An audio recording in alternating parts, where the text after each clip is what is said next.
In the last video, I showed you some pitfalls to on-screen mixing, specifically how the eyedropper tool doesn't work very well when you're using blending modes other than normal or the opaque blending mode. So in this video, I'm going to show you how I like to use these different types of blending modes while still retaining the ability to do on-screen mixing. So let's take a look. So you can see here that one checkerboard graphic, when turned into a variety of different types of blending modes, can look very different. And that's the appeal that blending modes have for me. I can pick sort of a normal, middle-of-the-road color, pick a bizarre blending mode like linear dodge, and the resulting colors are very different than I would have expected. Say I switch that to color dodge, they're different still. This adds a lot more saturation. So what I like to use them for is color discovery. And then once I'm happy with that color, I'll make some opaque layers on top and do on-screen blending like I normally would. When it comes to painting, this part of the process still strikes me as a bit experimental. So it's going to be hard to give you some strong recipes to follow. But for this example, let's just add some strong backlighting behind the head of this bird.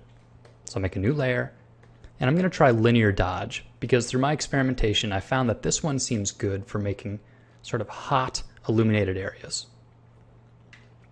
So I'll quickly pick a color that's pretty dark in value because it's going to be adding this entire value to the one that's already there. So it can get blown out pretty quick. And it's also going to be pretty saturated. And I paint it in place. And it's got this glowing, radiant orange that I wouldn't have picked naturally. That sort of fades out into a pure white. Gives it sort of an angelic look.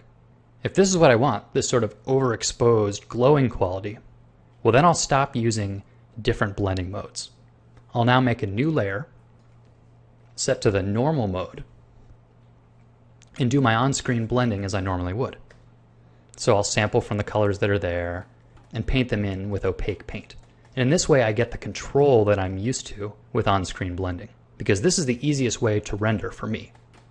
So I see the two as a balance. I'll occasionally use these abstract blending modes to give me some unexpected results, and if I like them, I'll make some opaque layers on top and work them into my drawing. Now if you like this information and you want to know more about it, the series that I sell called From Grayscale to Color actually has a lot of really interesting ways to use different blending modes to add color on top of a grayscale painting. And you can find that in the store at controlpaint.com. So I hope this concept wasn't too abstract. And if you guys have any really interesting ways that you like to use blending modes in your drawings, tell us about it in the comments. This is one of those areas that I really only know specific use cases that I've found through practice. And I'm sure there's other interesting ways out there that I've just never considered. So let's hear about it. Thanks for watching.